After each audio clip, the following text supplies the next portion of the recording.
yo quiero presentar a la doctora Cristina Flores.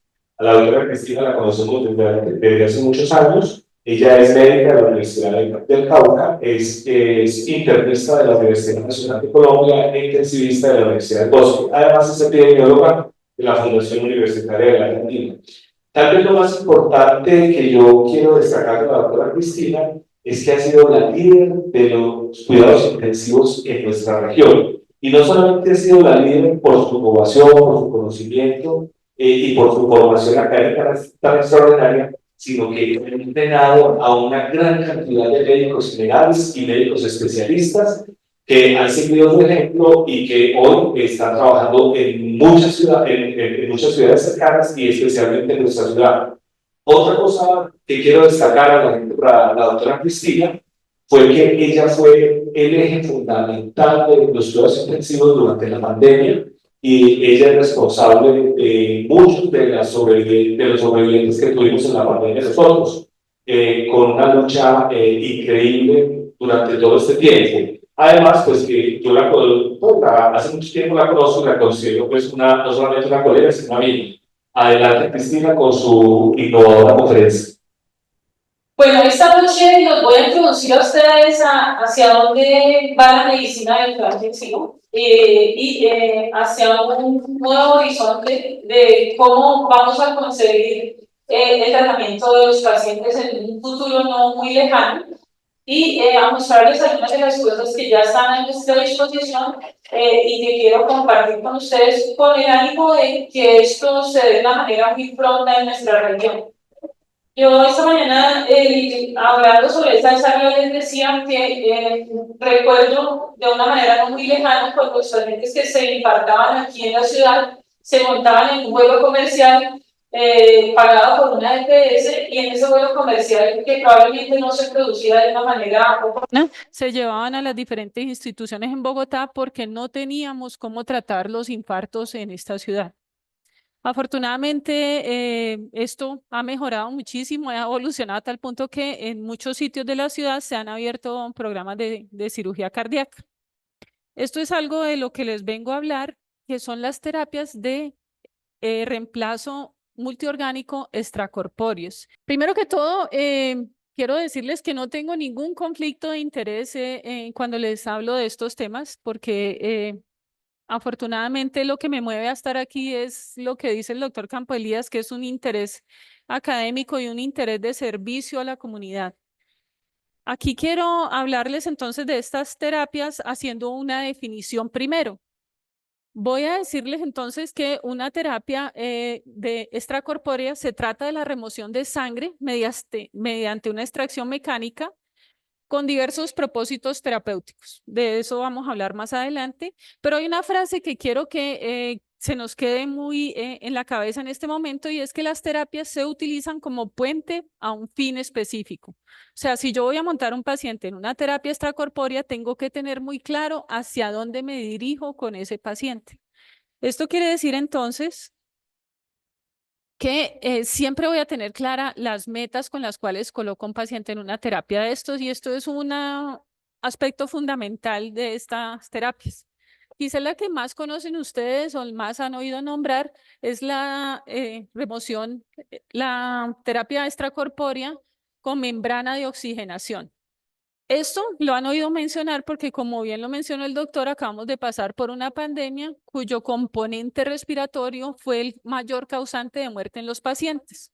Y esto realmente hizo que se popularizara la utilización de estas membranas como una estrategia salvadora en los pacientes que tenían síndrome de estrés respiratorio agudo. ¿Pero qué es esta terapia entonces? Básicamente, la terapia está compuesta de varias cositas. Ustedes pueden ver aquí cómo tenemos una bomba. Esta bomba tiene la capacidad de extraer sangre del organismo y de enviarla, eyectarla a una membrana. En esta membrana, esta sangre se oxigena y se le devuelve nuevamente al organismo. Básicamente, esta es la terapia de ECMO, aunque como vamos a ver más adelante, existen muchas otras terapias. En esta charla, dicho esto, quiero pasarlos por la historia, cómo llegamos a estas membranas, la fisiología y por qué la podemos utilizar en qué fisiopatologías, cuáles son sus indicaciones y vamos a ver unas proyecciones futuras que son muy interesantes. Para hablar entonces de las terapias extracorpóreas tendríamos que remontarnos a la circulación extracorpórea con la cual operan los pacientes de cirugía cardíaca. Y aquí quiero contarles que había un residente de cirugía en 1932 que vio morir a una señora de un tromboembolismo pulmonar. Y no pudiendo hacer nada, él se imaginó qué podría pasar si yo le sacara la sangre a esa señora, se la oxigenara y se la devolviera totalmente oxigenada, bypaseando tanto el pulmón como el corazón. Y empezó a trabajar sobre este tema. Al principio solo lo hacía con gatos, después fue capaz de llevar a una circulación extracorpórea a un perro y después, miren, 30 años después, en 1952, fue capaz de crear una circulación extracorpórea que permitiera operar a los pacientes de cirugías pequeñas de corazón. Recuerden que antes de esto, realmente las cirugías de corazón tenían una mortalidad supremamente alta. Y estoy hablando de los pacientes con comunicación interauricular, con un ductus persistente, que no tenían ninguna otra solución que dejar progresar la falla del corazón hasta que fallecían a una edad muy temprana. Antes de esto, se intentaron otras cosas. El doctor Kirkling y el doctor Lillehei en la Mayo Clinic hicieron circulaciones extracorpóreas utilizando a la mamá de estos niños, a quienes le canalizaban una arteria y una vena mientras operaban el niño y le devolvían nuevamente utilizando a las mamás como una circulación extracorpórea. Estas cirugías, sin embargo, tenían una altísima mortalidad que oscilaba entre el 60 y el 70%. Fue quizá el doctor Gibbon y su persistencia lo que en 1952 hizo que se crearan las primeras máquinas de circulación extracorpórea. Y en 1953 se hace la primera cirugía cardíaca. La cirugía cardíaca se hizo en una mujer ya adulta con una comunicación interauricular.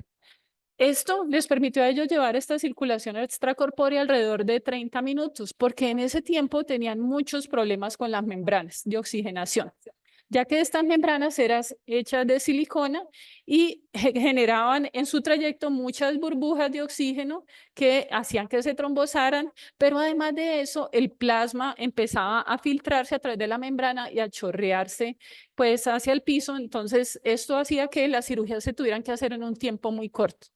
Pero con esto pasamos de una mortalidad que estaba alrededor del 60 al 70% a una mortalidad que era equiparable al 50%.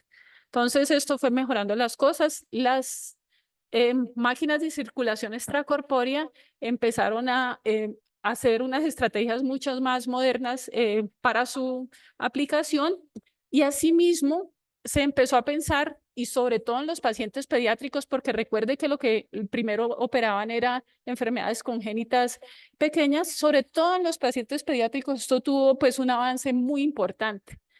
Esto hizo que desde 1953 se empezaran a desarrollar técnicas de circulación extracorpórea mucho más seguras. Miren, por ejemplo, cómo al principio las técnicas que se utilizaba era simplemente de roller, que es la que ustedes ven aquí a la derecha. Y estas bombas de roller tenían un problema muy grande y era que cisallaban la sangre y reventaban los glóbulos rojos. Entonces, estos pacientes no se podían someter a esta terapia durante mucho tiempo porque hacían una hemólisis y con esto falla renal. Y esto pues fue una de las cosas que posteriormente se mejoró. Al lado izquierdo de esa figura tenemos aquí, como ustedes ven, una máquina mucho más moderna. Estas máquinas o bombas de circulación son centrífugas, generalmente son levitadas por imanes y la sangre realmente no tiene ningún contacto con la bomba. Esto hace que estas terapias sean mucho más seguras y que la sangre tenga un mejor tratamiento en su transcurso por ellas. Piensen ustedes cómo arriba hay algunos sensores que se han creado que son ultrasónicos y que le permiten a uno determinar cuál es el grado de hemólisis que este paciente va teniendo, cuáles son los flujos, cuál es la presión de ese circuito, lo que hace que estas terapias se apliquen de una manera mucho más segura. Este es el primer sobreviviente de una terapia de ECMO. Resulta que este señor vivía en California, tuvo un accidente de moto y secundario a ese accidente hizo un SRA. El doctor Bartlett, que se considera es el padre del ECMO, se le ocurrió llevar estas máquinas desde el quirófano hasta las afueras de una unidad de cuidado intensivo y para mirar cómo podrían suplir esta función del pulmón en este paciente durante un tiempo mucho más largo. Este paciente es el primer sobreviviente y duró 72 horas conectado a esta máquina. Aquí quiero que ustedes miren una cosa. Bueno, primero quiero mostrarles esta niña. La historia de esta niña es muy interesante. Esta niña es hija de unos inmigrantes mexicanos que atravesando la frontera, la señora entra en trabajo de parto y da a luz en las afueras de la frontera. Esta niña sufre una broncoaspiración por meconio y es llevada a una institución en Texas. El doctor Bartlett, que ustedes lo ven ahí a su izquierda, nuevamente acude y le aplican a esta paciente una estrategia de circulación extracorpórea de ECMO y esta niña logra sobrevivir. Ustedes la pueden ver ahí a la derecha ya siendo una adulta. A esta niña la abandonaron sus padres en el hospital siendo ilegales y las enfermeras le pusieron esperanza. Queriendo decir con esto que esta niña generaba una nueva esperanza para estos pacientes que de lo contrario estaban condenados a fallecer. Esta es la máquina, como ustedes la ven. Ese rollo, ese roller que ustedes ven ahí tenía 6 metros y era básicamente una membrana de silicona que se enrollaba por la cual se pasaba la sangre en esos 6 metros tratando de lograr con esto una oxigenación. Esto pues obviamente tenía muchos problemas de coagulación, tenía muchos problemas en el daño de los glóbulos rojos, pero sobre todo lo que más sufrían estas máquinas era una permeación y una saturación del plasma que permitía que su vida media no fuera tan larga. Esto, sin embargo, generó un aumento en la utilización de las terapias de ECMO, sobre todo en la población pediátrica, donde alcanzaron a tener en los pacientes con síndromes de distrés respiratorio una sobrevida que hasta en ese momento era inimaginable del 50%. En los pediátricos progresó mucho, en los adultos no tanto, porque no habían estudios que realmente avalaran su uso. Y digamos que los 2 estudios que se publicaron antes de lo que les voy a contar después, van a ver ustedes cómo tenían una sobrevida muy bajita del 10%. El doctor Given realmente se desilusionó y él no volvió a trabajar en el tema, pero detrás de él surgieron otras personas que siguieron perfeccionando las membranas y nos han llevado a esta gráfica que ustedes están viendo ahí. Y es que definitivamente el auge en las terapias de ECMO ha aumentado a nivel mundial. Como ustedes pueden ver, en Latinoamérica ya para el 2019 teníamos 34 centros donde se realizaba esta terapia. Y una de las cosas más curiosas que uno puede ver ahí es que esta gráfica tiene 2 auges importantes. La pandemia del H1N1 y pues obviamente la pandemia respiratorias que han venido después de eso. Con el COVID resulta que esto tuvo un auge muchísimo mayor y hoy en día se considera, como lo vamos a ver mucho más adelante, que esta terapia hace parte de las estrategias terapéuticas en los pacientes con SRA. Vamos a hablar entonces un poquito de la fisiopatología y cómo funcionan estas cosas. Aquí quiero recordarles cómo funciona la circulación. Sabemos entonces que la sangre llega por la vena cava inferior a la aurícula derecha, al ventrículo derecho, también desde la vena cava superior al ventrículo derecho, a la aurícula derecha, y de aquí sale por las pulmonares al pulmón a oxigenarse, llega nuevamente por las venas pulmonares hacia el corazón izquierdo y el corazón izquierdo es eyectado por la aorta, ya que logra expulsar la sangre totalmente oxigenada. Vamos a mirar entonces que si yo le extraigo sangre a este sistema desde la vena cava inferior y le devuelvo sangre totalmente oxigenada a la vena cava superior, estoy bypaseando o estoy supliendo las necesidades de un pulmón que puede estar muy enfermo. Es así como conocemos esta terapia y se llama ECMO veno-venoso porque estoy yendo de una vena a otra vena, supliendo con esto la función del pulmón. ¿Qué pasa, sin embargo, si yo les saco la sangre por acá, por esta vena, o les traigo la sangre por la vena cava inferior y se la devuelvo a la arteria aorta aquí? En este caso, estoy haciendo o cumpliendo las funciones de la bomba y estoy bypassando la función del pulmón, del corazón, discúlpeme. Es así como funcionan los ECMO venoarteriales, por eso se llaman venoarteriales. Le estoy sacando sangre de una vena, se la estoy devolviendo a una arteria y esto se conoce como un ECMO venoarterial. ¿Por qué es esto útil? Miren, un paciente con SRA tiene la característica de tener sus alvéolos inflamados con esta compleja respuesta inflamatoria que ustedes ven aquí a la derecha, que nos lleva a esta situación radiológica que ustedes ven aquí en la izquierda. Podemos entender entonces cómo por más de que yo utilice estrategias ventilatorias, no voy a lograr que estos alvéolos oxigenen la sangre de una manera adecuada y quizá aumentándole las presiones al ventilador, lo único que estoy logrando es que dañar más los pocos alvéolos que quedan buenos, que son, por ejemplo, estos de acá o estos alvéolos de acá. ¿Qué estamos buscando entonces? Bajar las presiones que yo requiera para oxigenar los pacientes, pasando la sangre por una máquina que cumple esta función mientras el pulmón se recupere. Podemos decir entonces que el SRA para nosotros es un problema grave. ¿Por qué? Porque tiene una mortalidad supremamente alta. Todos sabemos y lo vivimos en el COVID, ¿cierto? Cómo el SRA tiene una mortalidad que oscila alrededor del 60% si se acompaña en shock. ¿Por qué también puede ser útil el manejo con ECMO? Porque las estrategias ventilatorias pueden exacerbar la lesión pulmonar. Es decir, si yo requiero una serie de presiones mucho más altas en el ventilador, pues quizás estoy logrando algo de oxigenación, pero también tengo que entender que estoy lesionando el pulmón sano. Y el ECMO me permite disminuir las presiones para mitigar el daño, asegurando que haya una oxigenación y una perfusión adecuadas. Este no es el único ambiente donde yo puedo utilizar un ECMO. Aquí los anestesiólogos saben lo difícil que es operar un paciente de la tráquea o de la vía aérea haciendo apneas en unos ambientes que no son del todo seguros. Estos ambientes se podrían corregir si yo oxigeno la sangre y puedo dejar al paciente en apnea sin que respire, porque yo ya tengo asegurada la oxigenación del paciente.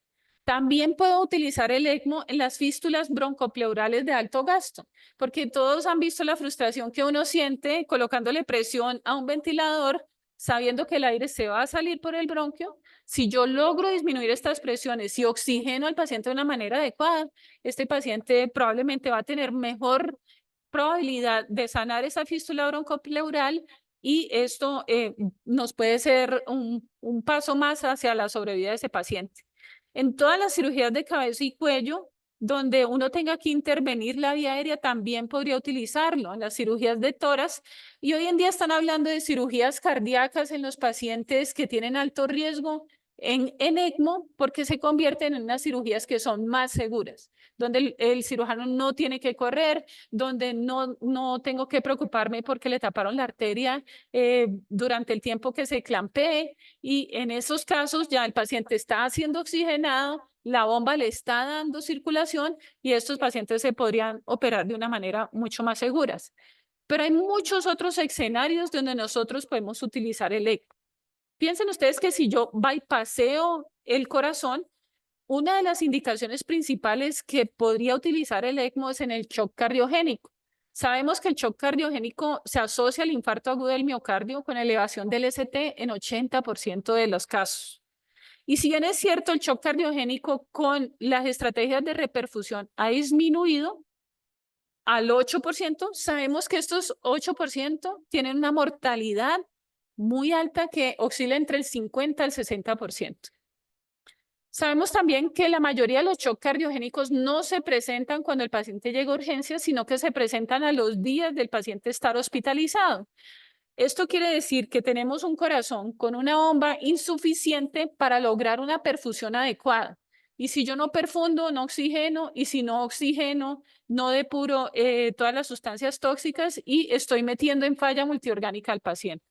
En este caso, Aquí quería mostrarles a ustedes cuáles son las causas de shock cardiogénico en el infarto.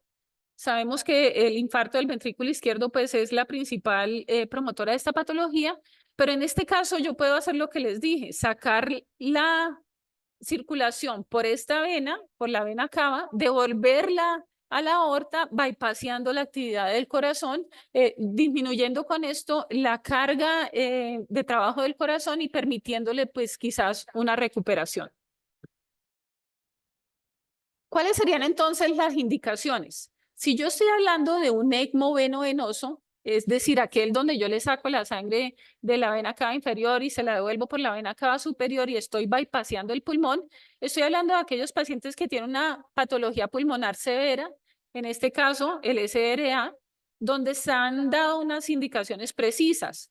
Es decir, que tenga unos índices de oxigenación bajos con una PAFI, que es la relación entre la presión arterial de oxígeno y la fracción inspirada menos de 100 por 6 horas, que tenga un índice de Murray, y este índice de Murray, ustedes saben que lo utilizamos mucho, doctor Bernardo, hace muchos años, y ahora lo hemos vuelto a recobrar como un índice que nos indica a nosotros una mecánica desfavorable del pulmón, y cuando este índice supera los 2.5, podemos decir que este paciente realmente tiene un pulmón bastante rígido y que probablemente se beneficie de colocarlo en ECMO. También todas aquellas situaciones de oxigenación o de, digamos, liberación de CO2 que me alteren el pH, como ustedes lo están viendo aquí, a los pacientes con un pH menor de 7,2. Pero quizás una de las recomendaciones más importantes es aquel paciente donde yo no puedo mantener una ventilación segura. Es decir, donde yo tengo unas presiones en el ventilador mesetas que ustedes bien saben están asociadas a mortalidad por encima de 30. No logro oxigenar a un paciente y manteniendo estas presiones en unos niveles óptimos. ¿Cuándo voy a hacer yo esto? Cuando el paciente haya recibido un tratamiento óptimo. Y cuando su condición clínica, y esto es un punto muy importante, sea potencialmente reversible. ¿Cuándo voy a colocar yo un paciente en ECMO venoarteriales? ¿Cuándo voy a bypassear el corazón? Cuando este paciente definitivamente esté en shock. ¿Y cuándo sabemos que un paciente con un infarto está en shock? Cuando su presión arterial sistólica es menor de 90, cuando el índice cardíaco es menor de 2,2, cuando yo veo que el paciente está hipoperfundido, a pesar de que yo le estoy poniendo a este paciente su terapia médica óptima. Y recuerden esta frase, siempre como puente a algo. Yo estoy buscando con esto que el corazón se recupere y eso es lo que pienso cuando lo coloco en ECMO, o yo estoy buscando que este corazón que definitivamente ya no funciona tenga tiempo para recibir un trasplante, es decir, comprarle tiempo a este paciente, o definitivamente yo estoy buscando otra decisión que puede ser un dispositivo implantable, como lo vamos a ver un poco más adelante. ¿Qué evidencia tienen estas terapias? Y aquí hay dos estudios que en el ECMO veno-venoso son muy importantes. Este es el estudio César. Este estudio fue hecho, fíjense ustedes, en plena pandemia del H1N1. Es un estudio que se hizo en Inglaterra y ellos querían ver varias cosas. Ellos querían ver si la terapia disminuía la mortalidad, querían ver si era costo efectiva y querían ver si la terapia era segura.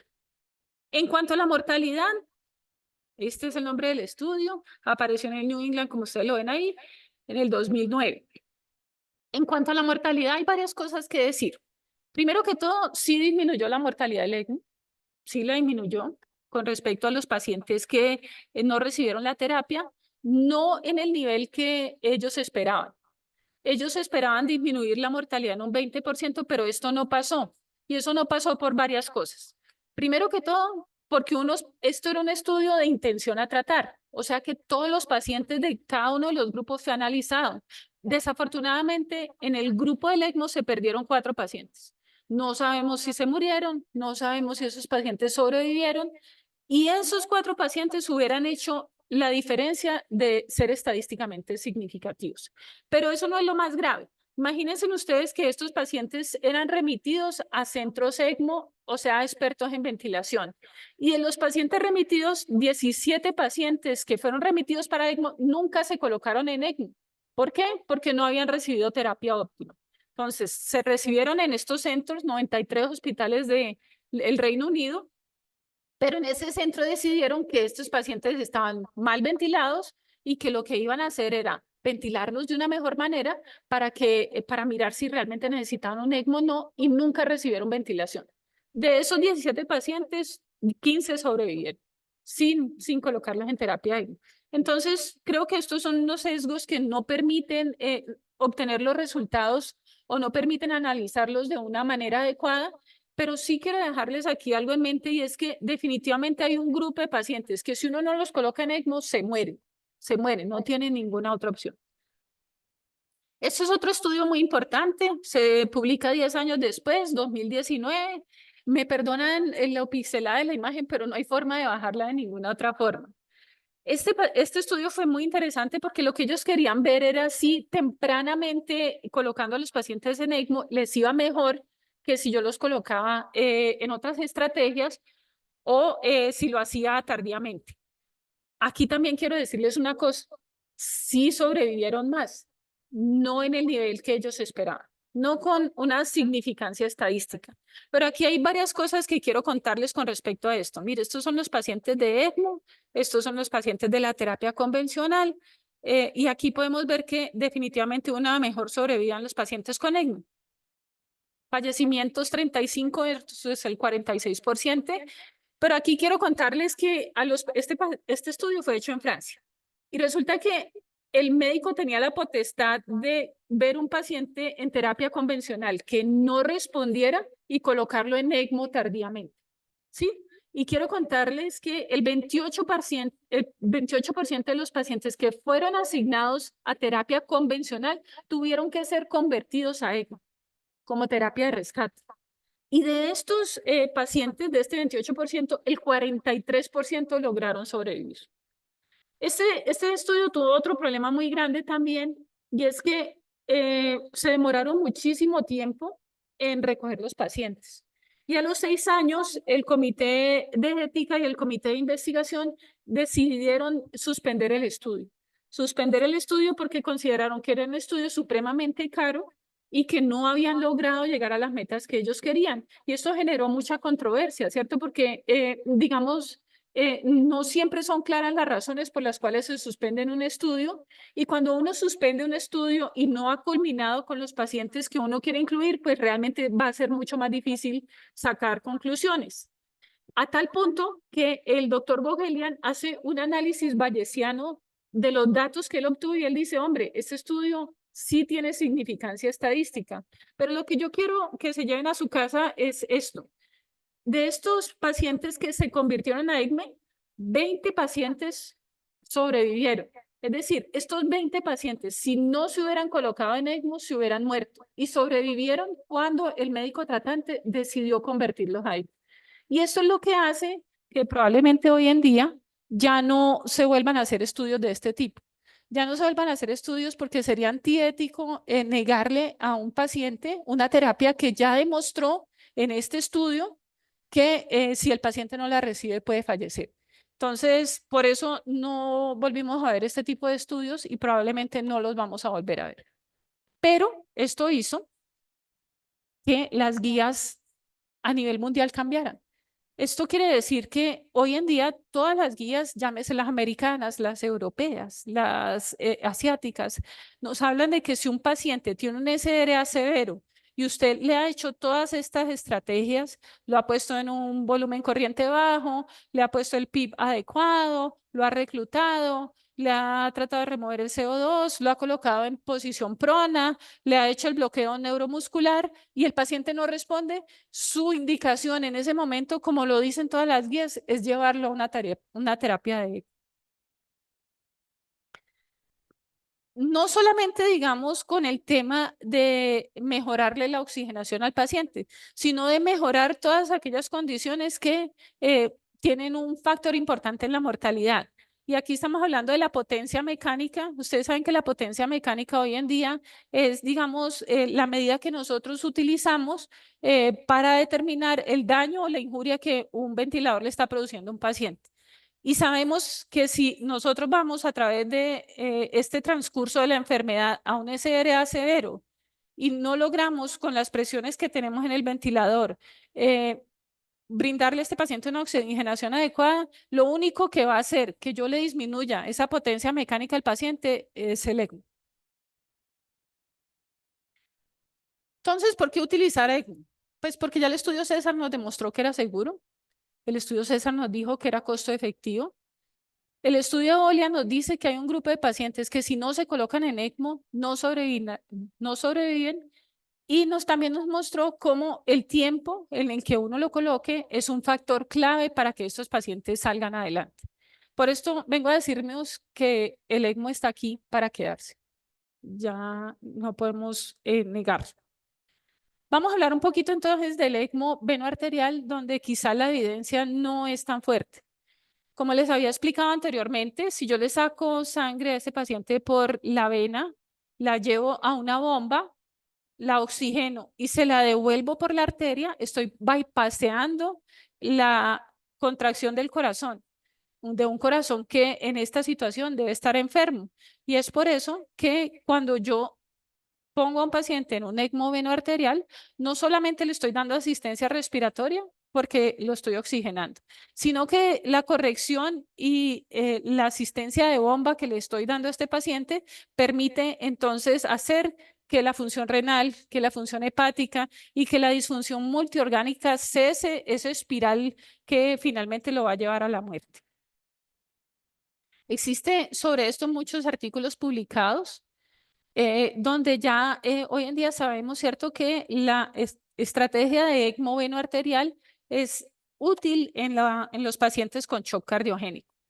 Esto es un artículo que salió la semana pasada y nos dice que definitivamente colocar temprano a un paciente, es decir, antes de que haya una falla multiorgánica, puede impactar en la mejoría hemodinámica de los pacientes. Y esta es la frase que quiero dejarles. El tiempo es todo. El tiempo es corazón, el tiempo es cerebro, el tiempo es riñón. El tiempo en que uno actúe de una manera oportuna es lo que va a probablemente a determinar que los desenlaces sean unos u otros. Tenemos en este tema, sin embargo, muchos retos aún que enfrentar. Sabemos entonces que el paciente debe tener una indicación adecuada. Sabemos entonces que el paciente debe tener un índice cardíaco bajo, que el paciente debe tener evidencia de hipoperfusión como un lactato aumentado y debo estar en una situación donde yo, a pesar de aumentarle el inotrópico o el vasopresor, no he tenido los resultados que quiero. ¿A quién no le montaría yo un ECMO, cierto? A un paciente que no tenga un shock cardiogénico, es decir, que esté en una clasificación de SCAI C, a un paciente que tenga un índice cardíaco por encima de 2,2, que es, ustedes saben que es el punto de quiebre de la mortalidad del índice cardíaco, que tenga muchas comorbilidades, que tenga una edad avanzada, que haya hecho paro cardiorrespiratorio no presenciado o este paro haya sido pues de larga duración o que definitivamente tenga una falla multiorgánica. Necesitamos más estudios. Necesitamos más estudios aleatorizados controlados en este tema. Sobre todo porque hay una cosa muy particular y es que el corazón no se puede poner en reposo absoluto. O sea, el corazón debe seguir funcionando en su mínima expresión, porque resulta que si yo lo pongo en un reposo absoluto, el corazón se llena, se distiende y ya no va a ser capaz de arrancar. Entonces, quizás esas estrategias de desahogar el corazón, como se llama el término, es lo que ha marcado que en algunos estudios no se tengan los resultados que uno quiere. Pero miren, estos son todos los estudios que respaldan el uso de la terapia ECMO en los pacientes y como ustedes pueden ver aquí, todavía hay algunos estudios que están aún en curso y que nos dicen a nosotros que probablemente en un futuro no muy lejano vamos a tener respuestas en este sentido. Esta es una de las cosas que ha marcado una diferencia en Estados Unidos y es que allá existe la iniciativa del Shock Cardiogénico Nacional, donde definitivamente ellos se lanzaron este año a recomendar la terapia ECMO como una estrategia válida en los pacientes con shock cardiogénico. ¿Qué quiere decir esto en perspectiva clínica, cierto?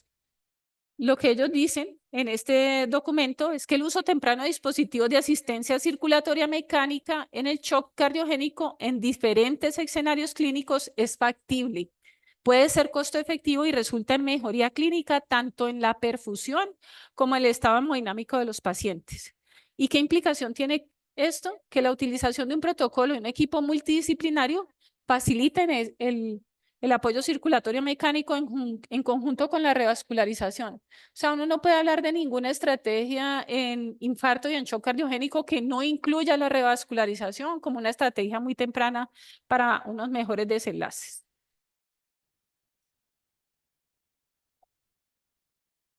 Este artículo también salió hace muy poquitos días y dice que definitivamente el uso temprano puede ser útil, que debemos aprender a descargar la carga del ventrículo izquierdo y que quizá eso es lo que ha impactado en los resultados y que definitivamente necesitamos más estudios aleatorizados controlados para ver el real impacto de la circulación extracorpórea en estos pacientes.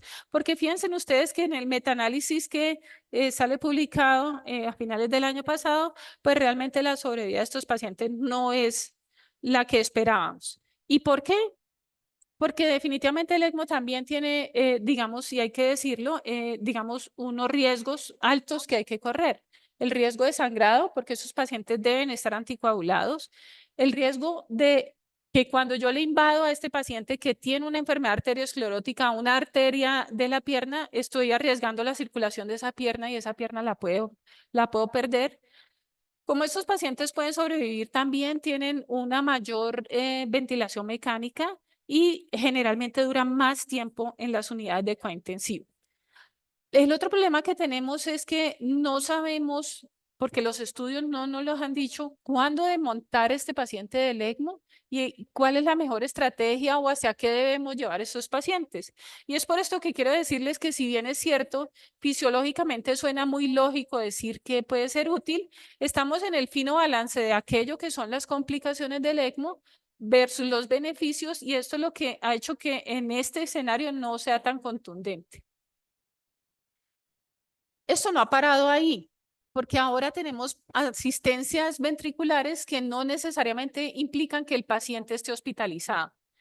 Ustedes saben que nuestra asistencia ventricular aquí en la ciudad son los balones de contrapulsación, pero esto ha avanzado muchísimo. Ya hoy en día hay dispositivos que son mucho más pequeños, que son portátiles, que le permiten al paciente llevar una vida por fuera del hospital. Aquí les menciono algunos de ellos y algunos de ellos también están en este momentico en estudio con respecto a la sobrevida y como terapia definitiva, porque como ustedes saben, el trasplante de órganos, cada vez hay más escasez de órganos, no tenemos los suficientes donantes, las listas de espera son mucho más largas y esto se ha presentado como una opción viable en algunos pacientes. Tenemos entonces dispositivos como el Impela, que ustedes ven que puede eyectar 2.5, 3.5 o 5 litros por minuto de sangre. Hay otros que se parecen a este que tenemos aquí, que parece mucho al dispositivo de Berlín, donde tienen unos reservorios que pueden hacer las mismas funciones. El Tandem Heart, que nosotros también no tenemos aquí en el país disponible en este momento, lo que más tenemos son HeartMates. Y estos dispositivos que son mucho más nuevos, que fíjense ustedes que pueden brindar circulación extracorpórea durante cortos periodos de tiempo, 1, 2, 4 horas, para esos procedimientos quirúrgicos que yo les comentaba anteriormente. Esto es como se ve un Tandem Heart, por ejemplo. Lo que hacen es, digamos, hacerle una perforación al ventrículo izquierdo, de ahí le sacan la sangre a través de este dispositivo y se lo envían a la aorta, bypaseando así la actividad del corazón. Los pacientes pueden llevar una vida ambulatoria. Aquí tienen pues el dispositivo y su control y la pila. Yo puedo hacer tanto asistencia al ventrículo izquierdo como al ventrículo derecho. Aquí tenemos una doble asistencia donde ustedes ven que hay una salida del ventrículo izquierdo hasta la aorta, pero también podemos tener una salida desde el ventrículo derecho hasta las pulmonares, como lo ven aquí. Esto es un HeartMate, cómo se ve y cómo se vería en una radiografía este paciente que posee un HeartMate. Como les digo, en Colombia ya esta terapia existe y hay muchas personas que caminan con esta terapia por la calle. El ECMO no solo sirve para estas dos situaciones que digamos son las dos situaciones más grandes que uno tiene en la cabeza, sino que el ECMO puede tener muchas otras utilidades. Una de ellas es aquellos pacientes que no salen de bomba. Sale el cirujano y le dice a la familia, mire, yo estaba operando a su familiar, pero cuando lo fuimos a sacar de bomba y a sacarlo de la cardioplegia, el señor no salió de bomba y se murió. En estos pacientes también podría ser útil el ECMO, porque resulta que muchos de esas no salidas de bomba se deben a la bomba circulatoria en sí misma, ¿cierto? Que produce cardiodepresión, que produce una respuesta inflamatoria, que produce otra serie de fenómenos que no le permiten a este paciente que ya tiene un corazón golpeado salir fácilmente de bomba. Lo que usted podría hacer es colocar a este paciente en ECMO, darle reposo a ese corazón por unos días mientras él se recupera de la cardioplegia postbomba y este paciente podría salir adelante. Y esto es otra de las grandes utilidades en las cuales, digamos, el ECMO ha cobrado un papel importante. El ECMO después de la cirugía cardíaca. Hay estudios que se han publicado en este sentido y que nos dicen a nosotros que estos programas probablemente sean sostenibles y que probablemente estos pacientes puedan lograr una sobrevida a un costo que puede ser razonable. Pero imagínense ustedes que esto ha progresado mucho más. Hay algunos pacientes que hacen paro cardíaco y usted no logra sacarlos del paro porque no puede destaparle el vaso al pie de la cama. Y entonces usted les da masaje, el paciente no sale, hace arritmias, vuelve y entra en paro y el paciente no sale. Existen programas a nivel mundial que apoyan la reanimación guiada por un ECMO. ¿Qué pasa? Usted tiene un corazón parado, lo coloca en ECMO, ya se despreocupó de la oxigenación y de la perfusión de los tejidos porque ya el ECMO va a suplir esto y usted puede llevar tranquilamente el paciente a hemodinamia y destaparle el vaso que tiene tapado y con esto volver a recuperar la función del corazón. Estos pacientes lograrían sobrevivir si nosotros tuviéramos un programa de paro asistido por ECMO. Ya inclusive hay guías. ¿A qué pacientes en paro yo podría colocarles un ECMO? A un paciente que lleve un arresto cardíaco, hoy en el tercer ciclo, el paciente no ha salido o sigue en arritmia. Y hace poco, ahora que estoy viendo a Kevin en pensión, tuvimos un paro, estábamos en ronda con el gerente y todo eso, y tuvimos un paro de una paciente que nunca salió de la taquicardia ventricular. Y de tanto desfibrilarla, finalmente entró en la sistola y falleció. Y uno se pregunta, por Dios, si yo hubiera tenido un ECMO, yo hubiera podido colocar a esta señora en un ECMO y llevarla a hemodinamia y destaparle el vaso, el resultado hubiera sido quizá otro diferente. Entonces, yo creo que nosotros estamos en mora de ir alcanzando estas nuevas estrategias terapéuticas. Entonces, si yo tengo un paciente en un paro cardíaco y llevo 3 ciclos y este paciente no ha salido, o tiene más de 3 episodios recurrentes de paro, es decir, el paciente sale del paro, vuelve y entra en paro, lo saco, vuelve y entra en paro, este paciente probablemente se beneficie de colocarlo en un ECMO venoarterial. O en aquel paciente que yo lo logro sacar del paro, pero definitivamente está en un shock refractario, yo le estoy subiendo los vasopresores, le estoy subiendo el inotrópico y no he logrado los resultados que quiero. ¿A quién no le pondría yo un ECMO en reanimación? A un paciente que tiene un paro no presenciado. Porque sabemos que una de las principales causas por las cuales los pacientes no salen vivos del hospital es el daño neurológico. Entonces yo tengo que asegurarme de que haya sido un paro presenciado, corto, y que no haya durado más de 5 minutos sin asistencia de ese paro o que no haya durado más de 40 minutos desde el colapso hemodinámico de este paciente. Además de eso, debo asegurarme que el paciente no tenga una falla multiorgánica y a este paciente yo lo podría colocar en un ECMO de una manera mucho más tranquila y más pausada, llevarlo a la sala de hemodinámica. Esto es una escena muy bonita. En París tienen un programa muy bien montado y esto es una paciente que colapsa en el tren. El hospital más cercano acude con su equipo de ECMO, la montan en ECMO, se la llevan para el hospital y la señora sale viva. Esto es una realidad. Esto es lo que realmente podríamos llegar a hacer. Pero no solamente eso. Imagínense ustedes que cuando un paciente hace muerte cerebral, pues toda la respuesta neurohormonal hace que el paciente se torne inestable ¿Y qué tengo que hacer yo en esos pacientes? Aumentarle el vasopresor, tengo que reponerle el sodio, tengo que darle inotrópico al corazón porque es que la respuesta cardiopresora del sistema nervioso central no me permite llevar a este paciente a una buena perfusión de unos órganos que yo quiero salvar. En estos pacientes también podría ser útil la circulación con membrana extracorpórea, ya que esto se ha visto que optimiza la viabilidad de los órganos para el trasplante.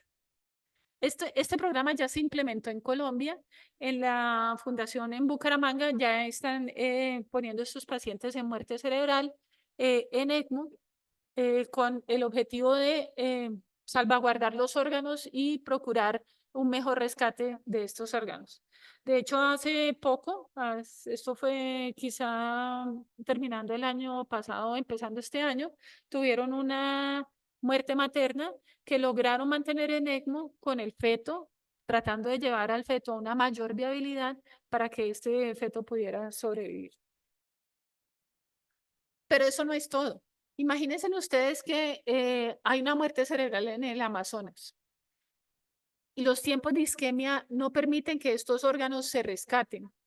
¿Qué puedo hacer yo? Llevar una máquina de ECMO, rescatar el órgano, ponerlo en circulación extracorpórea y aumentar la viabilidad y el tiempo de isquemia de este órgano para que pueda ser trasplantado en un paciente en Bogotá.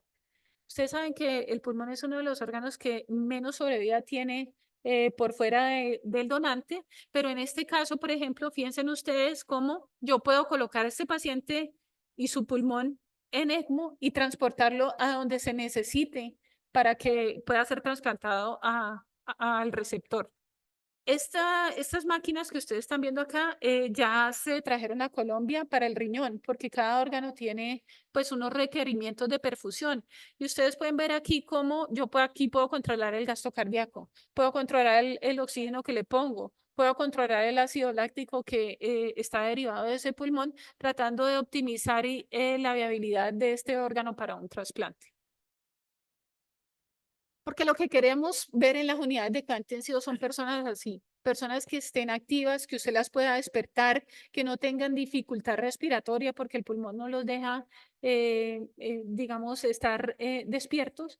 Y mientras tanto, el pulmón se va recuperando y nosotros vamos preservando pues esos órganos. Hoy en día, sin embargo, y es lo que quería mostrarles, es que vamos hacia el reemplazo de casi todos los órganos. Piensen ustedes que cuando yo tengo un paciente con EPOC, puedo tener una terapia que simplemente me remueva el CO2. Cuando yo tengo un paciente con una liberación de citoquinas por alguna situación clínica, y esto lo hemos visto, por ejemplo, mucho en los Steven Johnson, hablaban de la liberación de citoquinas aumentada durante el COVID, yo puedo utilizar terapias de hemopurificación o de hemoinmunoabsorción. Fíjense ustedes cómo si yo le aplico esta terapia al paciente, voy barriendo estos picos de liberación de citoquinas, logrando con esto una mayor estabilidad hemodinámica y un menor daño de los órganos. Con las terapias extracorpóreas también puedo hacer plasmaféresis, que hoy las hacemos muy comúnmente. Podemos hacer reemplazo del hígado, podemos hacer hemofiltración, podemos hacer tratamiento de algunas intoxicaciones que antes se consideraban incurables. Y ya hoy en día podemos llevar a estos pacientes a estos tipos de terapias, logrando con ello una mejor sobrevida. Aquí quiero hacer un paréntesis antes de que se me olvide para contarles que una de las estigmatizaciones que se ha hecho del ECMO es su costo. Es muy costoso, es una terapia muy costosa. Quiero decirles que un día de ECMO vale menos que una plasmaféresis. Vale menos que una plasmaféresis y en este momento tengo 2 pacientes en plasmaféresis en la unidad de cuidado intensivo. Lo que pasa es que como nos volvemos más familiares con una cosa que con otra, en los demás hacemos como un tipo de rechazo. Pero realmente las terapias de ECMO han bajado muchísimo de costo porque han aumentado su popularidad, como pasa con todas las cosas en medicina. Afortunadamente para nosotros ya existe, digamos, esta asociación. Fue fundada en 1989 y la ELSO es la organización que rige todos los protocolos y todas las terapias de ECMO que se aplican a nivel mundial. Si uno quiere tener un servicio de ECMO A nivel de las guías de estándares internacionales, debe afiliarse a la ELSO y reportar todos sus datos. Ellos todos los datos los recogen, pero además de eso tienen la ventaja de crear todas las guías. Esto es, por ejemplo, la guía de SDRA que publicaron en el 2017 y donde ellos pues mencionan todas las inclusiones que debe tener. Nosotros ya tenemos una guía hecha. Esta es la guía del Hospital Departamental Universitario Santa Sofía, donde nuestra intención es aplicar la terapia extracorpórea de membrana a los adultos. Hemos hablado de todas las cosas buenas, pero también hay que mencionar que existen unas contraindicaciones para aplicarle una terapia ECMO a un paciente. Uno de ellos es la edad avanzada, un mayor número de días de ventilación. Sabemos que el SDRA tiene 3 etapas. En esas etapas pasamos por una etapa inflamatoria, que es donde yo quiero coger el paciente para no cogerlo en la fase donde ya está fibrosado el pulmón y ya probablemente no pueda ofrecerle nada. Entonces, idealmente estos pacientes deben ponerse en la primera semana en esta terapia. Si el paciente tiene más de 2 órganos en falla, porque las escalas de severidad nos dicen que esos pacientes tienen una mortalidad mayor al 80%, si el paciente tiene una inmunosupresión o, como les mencionaba anteriormente, si la mecánica es tan desfavorable que nos dice que probablemente este pulmón ya esté fibrosado y no tengamos cómo. Hay pacientes que tampoco se deberían colocar en ECMO, que son los pacientes con cáncer, especialmente si tienen un pronóstico menor de 5 años o si este cáncer es diseminado. Si los pacientes tienen una contraindicación para anticoagularlos, digamos que esto es algo que se convierte en una contraindicación relativa, aunque es muy importante, sobre todo si el paciente ha tenido una hemorragia cerebral. Los pacientes probablemente no se puedan colocar en ECMO. Y como les mencioné anteriormente, si tienen una falla multiorgánica que incluya 3 o más órganos, porque sabemos que estos pacientes tienen una mortalidad mayor del 80% y probablemente esa falla de los órganos no la voy a revertir con el ECMO. Pero también aquellos pacientes pues que tienen una dependencia en su ABC muy alta, en los cuales pues probablemente no estoy haciendo una terapia significativa. Nosotros empezamos con este sueño hace muchos años. Esto es durante la pandemia. Este es el dispositivo de ECMO, del hospital. Quiero contarles que esta enfermera que está aquí ya trabaja en un centro de ECMO en Bogotá, que es lo que normalmente pasa cuando las cosas no se dan. Ella se fue a trabajar allá en la Santa Fe y hoy está trabajando en la sala de ECMO. Empezamos con este grupo pequeño con una misión y era reunirnos una vez por semana, 2 horas, de las cuales íbamos a hacer 1 hora de práctica y 1 hora de revisión de tema. Estos fueron los primeros temas que pusimos sobre la mesa para discutir y esto es lo que venimos haciendo desde entonces, desde hace varios años ya. Aquí quiero contarles que una de las cosas que he aprendido de los diferentes centros donde he ido a ver ECMO es que el trabajo en equipo es muy importante. No se trata de entrenar un médico y traerlo entrenado y que él arranque un grupo de ECMO. Lo más importante de la terapia ECMO es el trabajo en equipo. Y por eso nosotros decidimos en el hospital entrenarnos todos juntos, entrenar los médicos con las enfermeras para ir formando y consolidando un grupo y un equipo de trabajo. En estas hemos estado, al principio nos bañábamos todos tratando de purgar estos sistemas. Ya hemos logrado superar muchas de estas etapas y esto nos ha permitido ir entrenando otras personas para conformar el grupo eh, con el ánimo de arrancar esta terapia. Muchísimas gracias.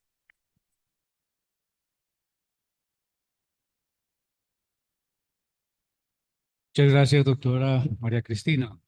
Antes de pasar a las preguntas de los presentes y de los que están conectados, vamos a darle la palabra al grupo TREC de Santa Sofía, que nos va a hacer comentario pertinente a esta excelente conferencia de la doctora María Cristina.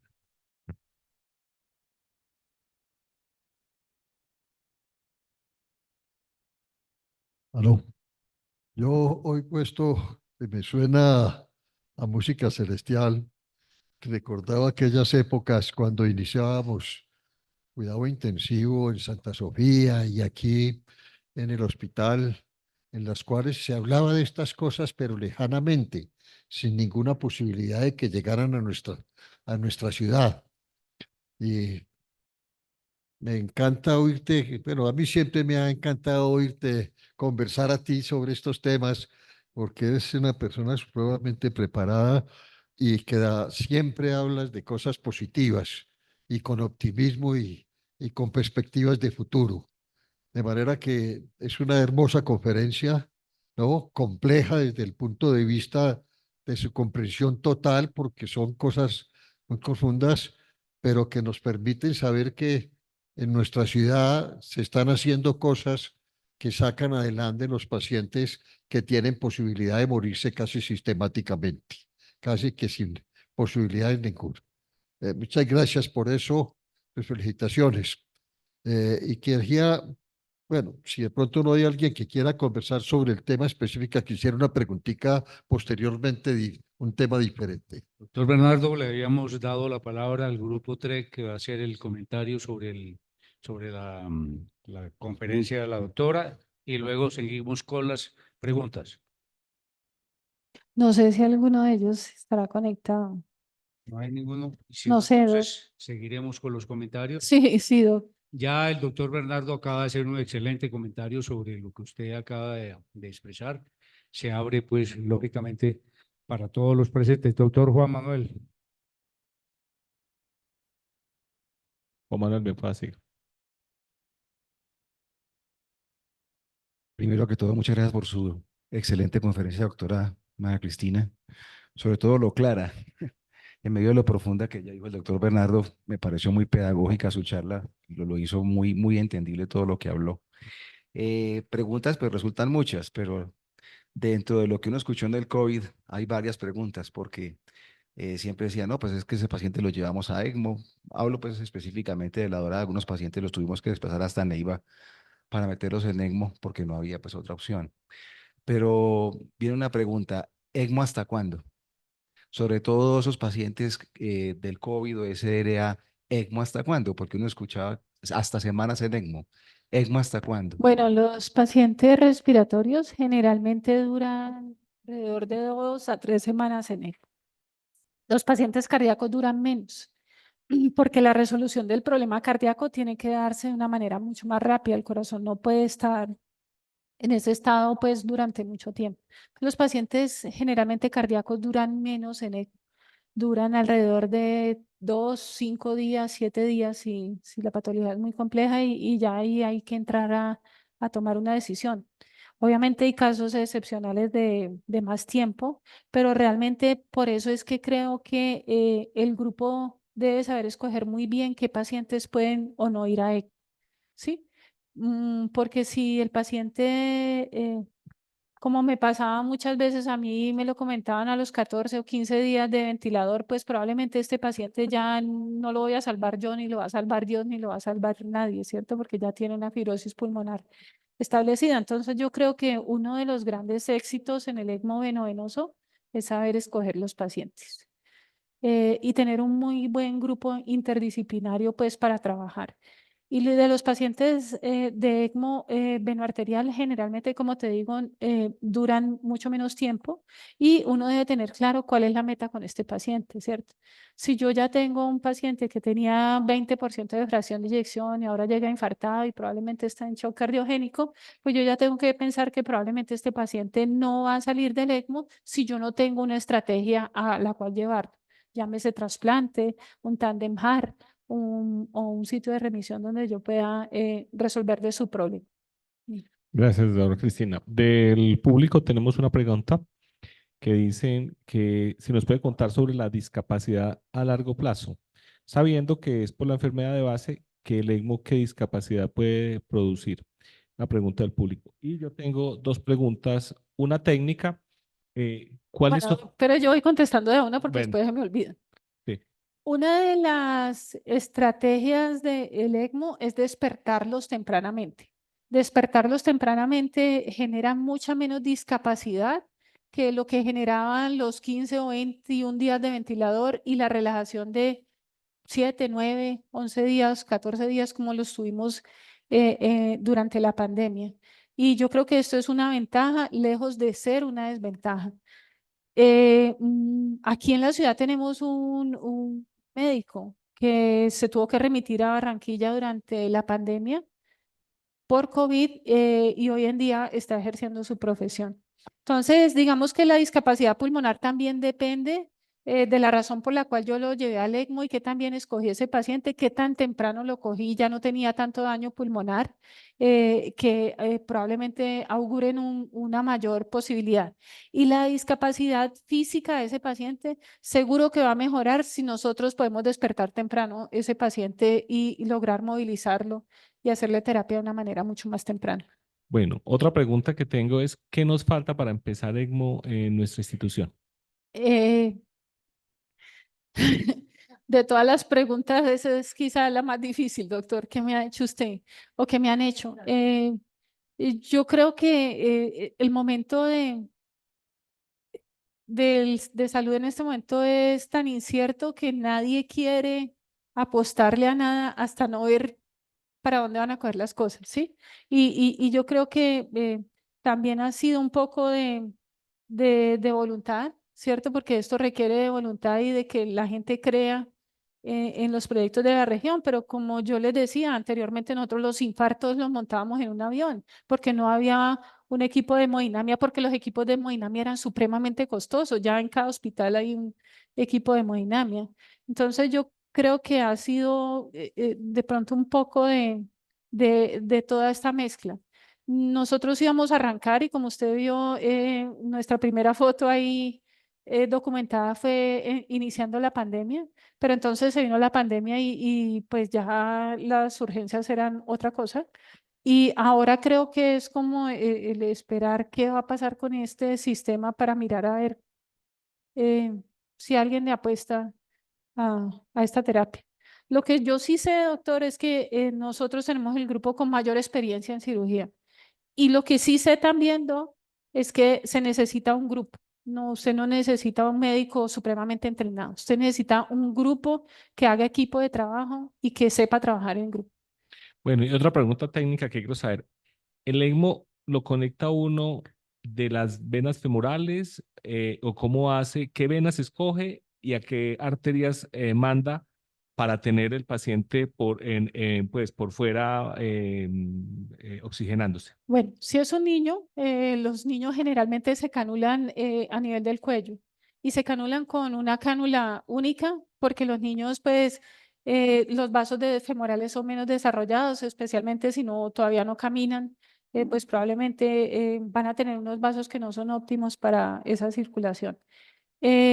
Si es un adulto y yo lo voy a colocar en un ECMO venovenoso, la estrategia que más se emplea a nivel mundial es sacarlo de la vena cava inferior por la femoral y devolvérselo a la yugular o a la aurícula derecha por la yugular.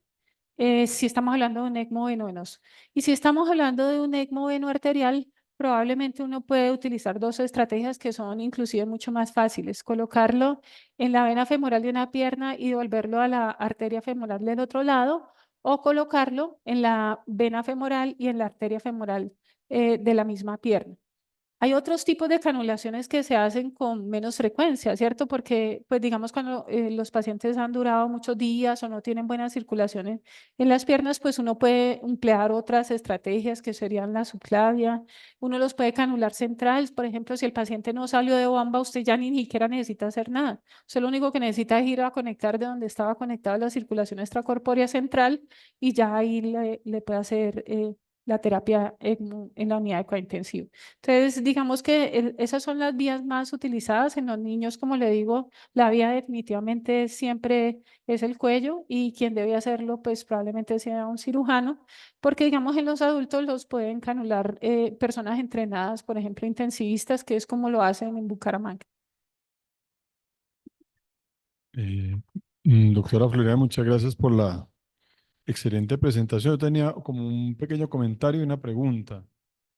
El comentario es, usted ha hablado de la parte de pediatría, evidentemente el ECMO pues se viene utilizando desde hace muchos años y en recién nacidos pues de pronto digamos que un poco como cuando usted habla de síndrome de dificultad respiratoria del adulto, evidentemente es lo que pasa en los recién nacidos prematuros, con lo que toda la vida hemos conocido como enfermedad de membrana hialina. La enfermedad de membrana hialina es una alteración pulmonar, donde hay un colapso pulmonar, y digamos que podría ser una indicación. Lo que sucede es que hoy en día hay otros tipos de manejo, por ejemplo, el uso del surfactante exógeno, El óxido nítrico, doctor, y de hecho Exacto. eso, el surfactante en pacientes prematuros con riesgo de enfermedad de membrana hialina. Y en los pacientes a término, usted habló, por ejemplo, la foto de la niña con el síndrome de aspiración de meconio. Evidentemente, esos pacientes hacen además un consumo secundario de surfactante, lo que hace que el compromiso pulmonar sea muy severo, y esos son de pronto más candidatos a ECMO. Entonces, evidentemente se utiliza en algunos pacientes. Hay otras terapias que han, digamos, como disminuido un poco, y pueden ser más terapias preventivas que hacen que el paciente no llegue a esos extremos. sí, doctor, pero imagínese que en Monterrey, por ejemplo, en México, cuando yo estuve allá, a los niños que tenían hernia diafragmática y que los detectaban antes, inclusive antes de que tomaran la primera respiración, doctor, los metían en ECMO para operarlos después, porque eso les ahorra una cantidad de complicaciones. Claro, Hay una cosa que es muy clara y que también la quiero enfatizar, que también pasa en pediatría, es que uno debe brindarle al paciente la terapia óptima. Y no se beneficia aquel que yo no le he brindado esa terapia óptima. claro, en ese caso que usted habla de la hernia diafragmática congénita, es cierto. Anteriormente los pacientes que nacían con hernia diafragmática, pues casi que era como la urgencia de operarlo. Y no, ese paciente no es urgente operarlo, ese paciente hay que estabilizarlo, manejarle su hipoplasia pulmonar secundaria, la hipertensión pulmonar secundaria. Ahí está todo lo que es ventilación de alta frecuencia, óxido nítrico, y el ECMO es mientras se estabiliza, y una vez el paciente estabilizado, se lleva a cirugía y los resultados son muchísimo mejores. Sí, Entonces, ese señor. era pues un comentario de pronto pues como esa parte que pues también se utiliza obviamente en pediatría e inclusive pues también en neonatos. Y otra pregunta pues que yo quisiera, como usted habla de contraindicaciones, edad avanzada.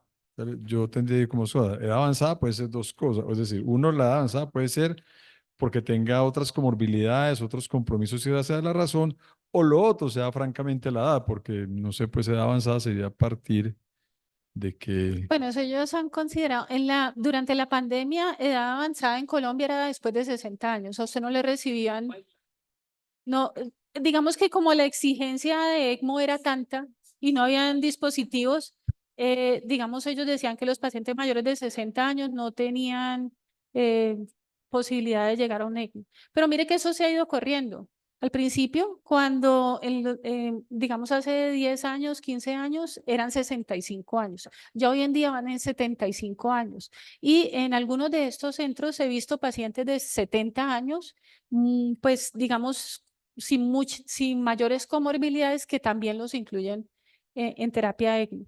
O sea que yo, digamos, por el tema de un número de edad, no excluiría a ningún paciente de una terapia. Ujú. Bueno, doctora María Cristina, nuevamente, en nombre de la Academia de Medicina, agradecer su siempre deferencia y su gentileza para con nosotros. Muchas gracias. Siguiendo con el orden del día, doctor Hernán Darío, tiene usted la palabra para que continúe con su tema de las píldoras académicas que es tan tradicional. Muchas gracias. Este es un artículo muy reciente que fue publicado en la revista Psiquiatría Translacional de Nature. Y es un estudio sobre el sistema inmune de las personas con depresión que abre el camino para diagnosticarla con un análisis. Entonces, la depresión es una de las enfermedades mentales más frecuentes en el mundo. Se estima que más de 300 millones de personas la padecen. En este contexto, una evidencia crece con fuerza: la relación que hay entre la depresión y el funcionamiento del sistema inmunológico. Dentro de esta sospecha, un equipo de investigación liderado por el doctor Federico Daray y Andrea Rasti del Instituto de Farmacología de la UBA, de la Universidad de Buenos Aires, decidió analizar esta relación para ver si era posible identificar a los pacientes con depresión a través del análisis de la respuesta inmune en la sangre. El resultado los sorprendió. Lograron hacerlo con una precisión de más del 80%. La pista se la dieron las modificaciones en células específicas del sistema inmunológico. Observamos además la existencia de 3 subgrupos de pacientes depresivos con distintos perfiles inmunológicos, lo cual abre la puerta para que futuros estudios de seguimiento permitan saber si estos subgrupos son distintos tipos de depresiones inflamatorias o si son diferentes estadios de una misma enfermedad, explicó el doctor Garay. Desde hace un tiempo se sabe que las alteraciones en la cantidad y activación de ciertas células inmunes, junto con niveles elevados de marcadores inflamatorios, se asocian al desarrollo y mantenimiento de la depresión. Decidimos emprender este estudio debido a la creciente evidencia que sugiere una relación entre el sistema inmune y la depresión. Al iniciar el estudio, la mayoría de los trabajos se habían focalizado en marcadores humorales del sistema inmune, en particular citoquinas, pero ya teníamos mucha experiencia en la evaluación del sistema inmune celular innato y adaptativo, es decir, de células como linfocitos y monocitos. Por ello nos centramos en estos marcadores. El estudio se tituló Descifrando la firma inflamatoria de un episodio depresivo mayor, perspectivas a través de la inmunofenotipificación periférica en estado activo y en remisión. Esto fue publicado en la revista Psiquiatría Transnacional de Nature. Buscamos identificar un panel de biomarcadores que puedan ayudar a distinguir subgrupos de pacientes depresivos y que sean la base para futuros estudios que puedan predecir la evolución de la enfermedad o la respuesta al tratamiento, que es un campo en expansión y muy atractivo y con mucho potencial. En este sentido, en las últimas décadas, la investigación en terapéutica de los estados de ánimo no había sido un campo con mucha innovación ni en el área de diagnóstico ni en tratamiento. Actualmente, explican los científicos en el mundo, un paciente que consulta por depresión recibe un diagnóstico clínico y se trata igual que hace 30 años, generalmente con los llamados inhibidores de la recaptación de serotonina como fármacos de primera línea. Sin embargo, sabemos que 2/3 de los pacientes no responden a este tratamiento o lo hacen de manera muy parcial. Por eso sigue existiendo una necesidad considerable de mejorar los tratamientos. La modulación del sistema inmune puede ser una vía muy atractiva, sobre todo pensando en el reposicionamiento de los fármacos que hoy ya están disponibles para otras indicaciones. La investigación del equipo comenzó en el 2018, pero la pandemia lo puso en suspensión. Hubo que cambiar la manera de trabajar para continuar con el estudio hasta que consiguieron reclutar el número necesario de pacientes, que fueron 121 en diciembre de 2022. El estudio consistió entonces en evaluar clínicamente los pacientes con depresión en diferentes estados de la enfermedad. Se realizó una entrevista diagnóstica y se utilizaron diferentes escalas para medir la severidad del cuadro. Además, incluyeron como comparadores a sujetos sanos de la misma edad y sexo que los pacientes. Para todos los participantes se obtuvo una muestra de sangre con la que se llevaron a cabo análisis de perfil inmunológico mediante citometría de flujo y medición de varios marcadores inflamatorios en el plasma. De esta manera, el equipo científico que realizó el estudio logró una comprensión integral del sistema inmunológico en pacientes con depresión en diferentes etapas de la enfermedad y los comparó con sujetos del mismo sexo y edad sanos. Así confirmó que en pacientes con depresión se vislumbra un incremento en el número de monocitos, células de respuesta inmune innata, especialmente de los subtipos intermedios y no de los monocitos clásicos.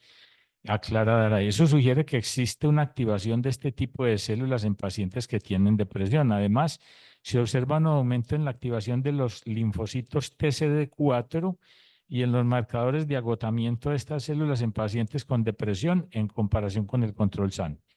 Detectamos también en los pacientes con depresión un incremento significativo en la frecuencia de un grupo de células T reguladoras, CD4, CD25 y FOXP3, lo cual refleja una respuesta inmunológica antiinflamatoria compensatoria.